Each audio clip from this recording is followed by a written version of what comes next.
Olá, caros alunos e alunas, vamos para mais uma aula do nosso curso de História para o segundo ano do ensino médio. E na aula de hoje a gente vai dar continuidade ao tema que a gente começou a trabalhar na última aula a respeito do imperialismo e principalmente a dominação que as grandes potências europeias vão fazer no continente africano. Então, o desdobramento desse imperialismo, especificamente para o caso da África, a gente vai observar a partir do estudo de caso de dois países, o Congo e a África do Sul.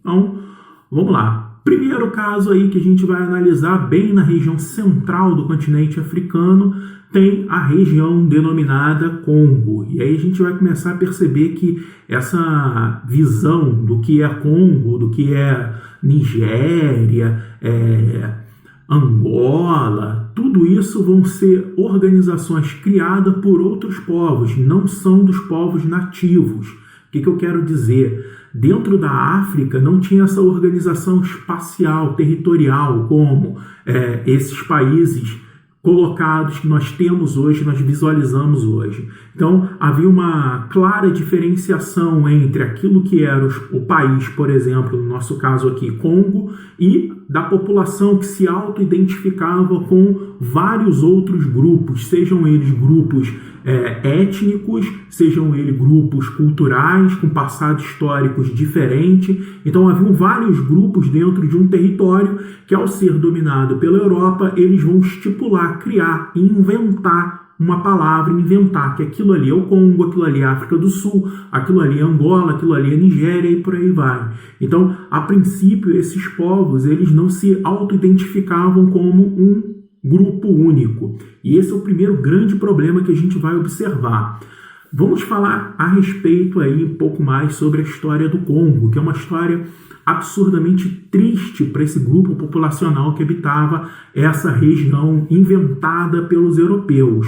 No caso, a região como um todo, ela tinha uma característica muito interessante como uma área comercial. Você tem o Rio do Congo, que ele é um rio, grande parte dele navegável, isso facilitava a transação comercial entre vários grupos que habitavam a região, as margens ali do Rio do Congo, inclusive a foz do Rio do Congo. Então, esse comércio era um comércio muito rico e também ele vai começar a ser muito...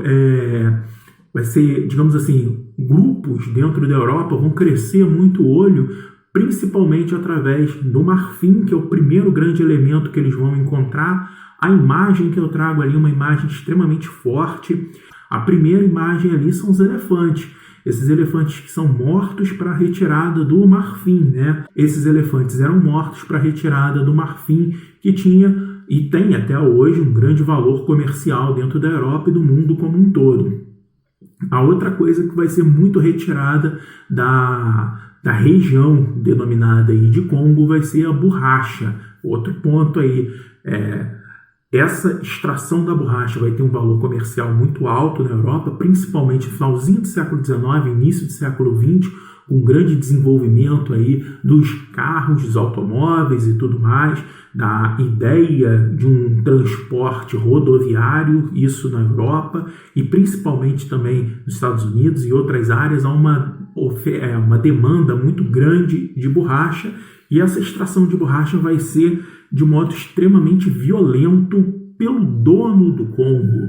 E aí a gente deve observar que, diferente de outras características onde você tem um país que vai dominar, um país, uma grande potência europeia que vai dominar através do imperialismo um país ou uma região africana, o Congo especificamente ele vai ser dominado por uma pessoa, pelo rei Leopoldo II. Ele era o rei da Bélgica e ele vai ter para ele, era o território pessoal do rei da Bélgica, o Congo, a região do Congo. Então, aquela região extremamente grande ali do centro da África era propriedade privada do rei Leopoldo da Bélgica, era dele, e vai ser dele de 1878 até 1908. Então, durante esse período aí, o Congo vai ser propriedade pessoal do rei Leopoldo. Era ele que colocava o dinheiro para a extração de todas as riquezas encontradas na região. E só depois de 1908 que o Congo vai passar a ser uma possessão imperialista da própria Bélgica. E aí há de se refletir bastante sobre quem era o Leopoldo II, o sujeito que nunca, em momento nenhum de sua vida, pisou no Congo, e ele promoveu as maiores, talvez as maiores aí, atrocidades em nome da exploração do Congo. Então, a população que habitava ali a região denominada de Congo vai ter uma violência absurda, vai sofrer uma violência absurdamente intensa, mutilação. As imagens ali, olha, de um lado, as pessoas acorrentadas na condição de escravos, e isso mesmo, finalzinho do século XIX, já praticamente a ideia da escravidão acabando por todo o mundo. O modelo de trabalho promovido pelo Leopoldo era um modelo similar à escravidão. Era a escravidão, só que existia, ele se colocava com outro nome. E sem contar as mutilações. Por que dessas mutilações? Cortando aí a mão, às vezes cortava um pedaço, inclusive, do braço. Por que dessas mutilações? Ele vai estipular, os administradores ali do Congo vão estipular uma produção. Então você tem que ter uma produção, por exemplo, de tantas toneladas de borracha.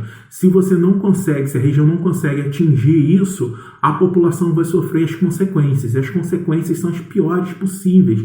A mutilação, o estupro das mulheres, morte, as pessoas eram assassinadas em praça pública para servir de exemplo para todo mundo. Então, a exploração desses recursos vai ser o mais bárbaro possível. E a gente está falando de um rei europeu, e no momento que a Europa se auto-intitulava povo com maior desenvolvimento, o povo branco, a raça superior, mais desenvolvido, e na África seria a raça negra menos desenvolvida. E aí a gente, claro, tem que refletir sobre essa ideia de desenvolvimento. Que tipo de desenvolvimento, ou que tipo de povo desenvolvido é esse que promove um absurdo como foi dentro do Congo?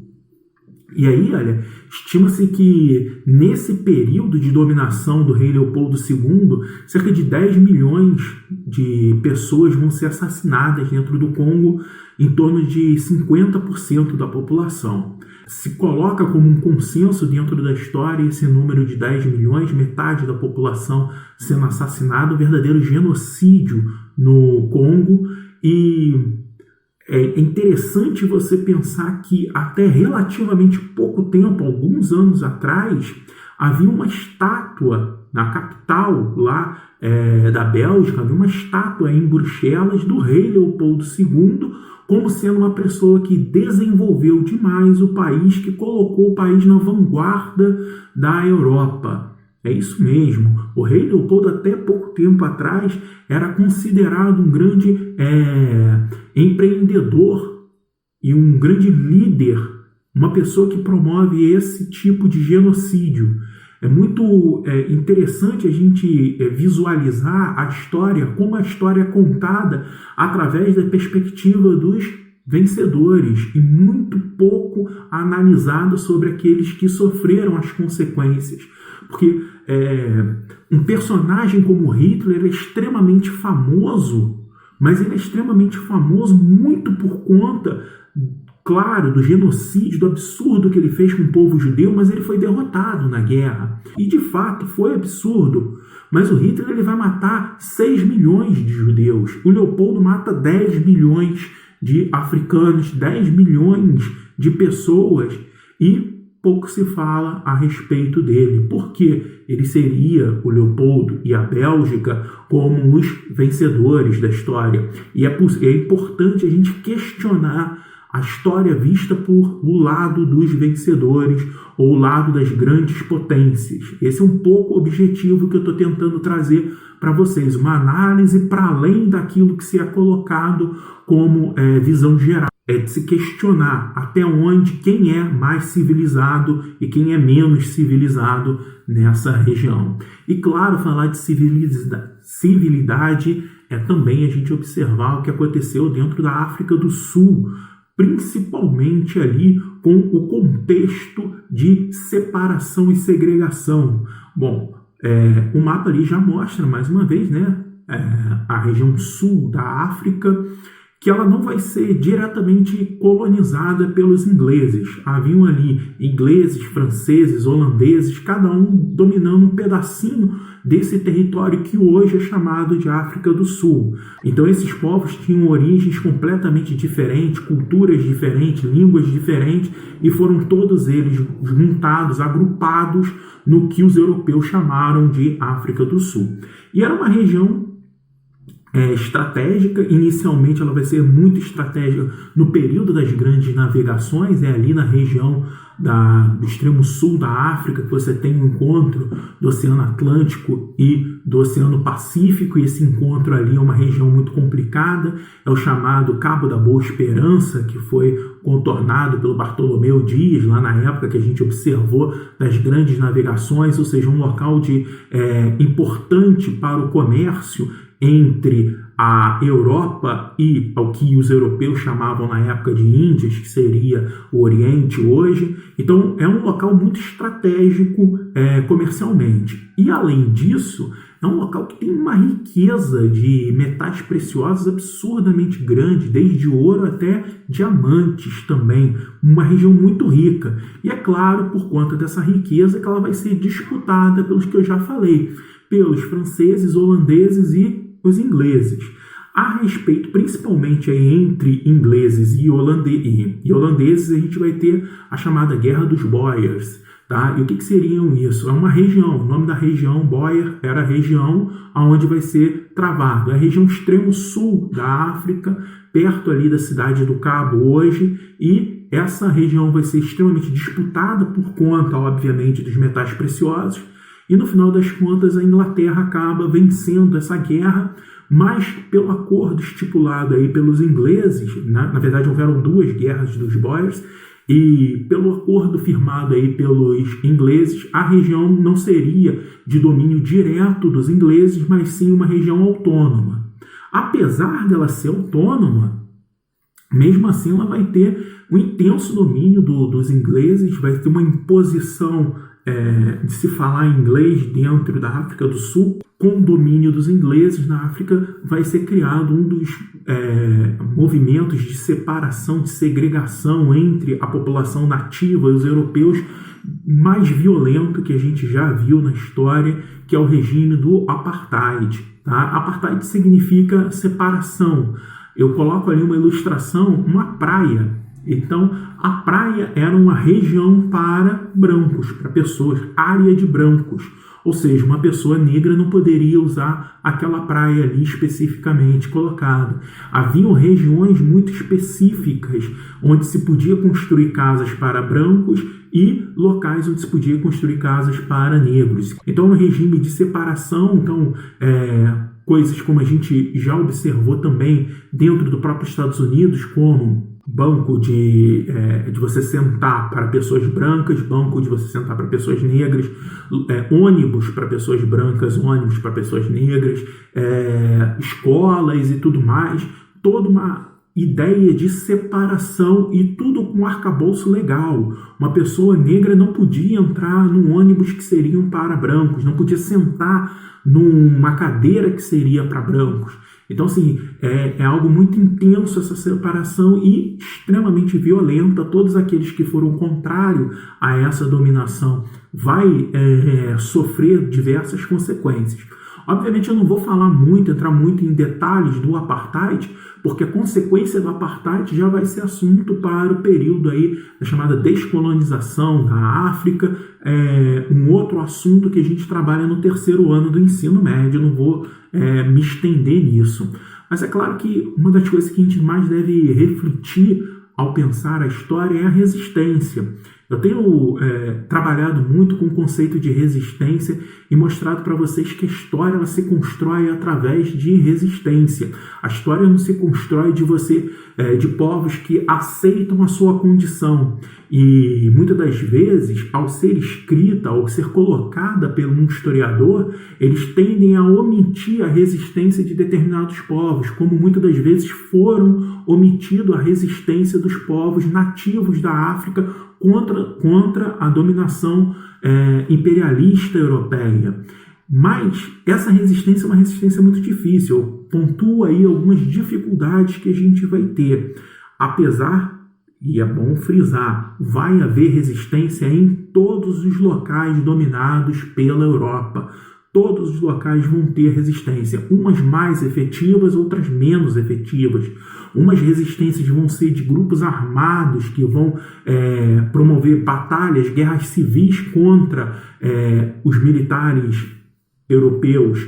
Outros locais vai ser uma resistência cultural muito forte através dos seus hábitos, da sua religiosidade. Um elemento cultural de extrema importância para a resistência é o islamismo, por exemplo, essencialmente na região mais ao norte da África, onde você vai ter uma força do islamismo muito grande, a não aceitação daquele que é islâmico em receber dominação de outro. Então o islâmico ele não aceita ser subordinado a ninguém que não seja o próprio Alá. Então essa força religiosa vai ser de extrema importância. E também a própria cultura, você não aceitar falar a língua dos dominados e manter a sua língua nativa, isso é um fator importante. Mas por que essa resistência ela vai ser tão complicada, tão difícil? Pela supremacia bélica e organização militar dos europeus. De modo geral, os europeus chegavam com um aparato militar muito mais intenso, muito mais forte do que propriamente o que existia dentro dos grupos africanos. Então, para a gente ter uma noção, a metralhadora que foi utilizada na Primeira Guerra Mundial, ela vai ser testada na África para mostrar qual o poderio bélico, o que ela pode fazer e tudo mais. Vários testes vão ser feitos na África. E como é que se testa a metralhadora? Em situações de guerra, atacando um inimigo, um possível inimigo. Então, muitas das vezes, há um desequilíbrio absurdamente grande entre o material bélico, estrutura, organização militar por parte dos europeus, daqueles grupos que habitavam ali a África. União dos povos. Você inventa um lugar chamado Congo, inventou um lugar chamado África do Sul, e nesse local habitam grupos completamente diferentes. Grupos esses, muitas das vezes, rivais um com o outro, que não conseguem entender que ali há ou deve haver uma organização desses grupos para lutar contra o inimigo comum. Então, muitas das vezes, rivalidades entre esses grupos vão enfraquecer essa resistência. Você tem locais que você separa, então tem um grupo separado por dois locais, um local de dominação inglesa e outro local de dominação, por exemplo, francesa. E aí você tem essa dificuldade ali do mesmo grupo ser desagregado, tá? Então todas essas são complicações que a gente vai ter para essa resistência ser uma resistência tão difícil. Então não é que eles aceitavam a população que ali habitava na África, não é que eles aceitavam toda essa dominação como eu aceito a condição de inferior. Em hipótese alguma, a gente deve pensar isso. A gente deve pensar que eles acabavam sendo impostos a eles pela força e o distanciamento entre o aparato militar que eles tinham do que o que eles estavam enfrentando. E, é claro, não tem condições de você se manter lutando muito tempo. Mas a resistência ela vai ser mantida, uma resistência muito mais cultural do que propriamente da violência. E a respeito da violência, a gente vai observar que vai ser uma das marcas também dessa dominação europeia e como legado também, depois da dominação europeia, há um legado de violência, principalmente da Europa, apoiando atos violentos de pessoas, de líderes, de governos dentro dos países, entre aspas, formados dentro da África. Eu vou ficando por aqui, obrigado por assistirem até essa aula, até a próxima e valeu!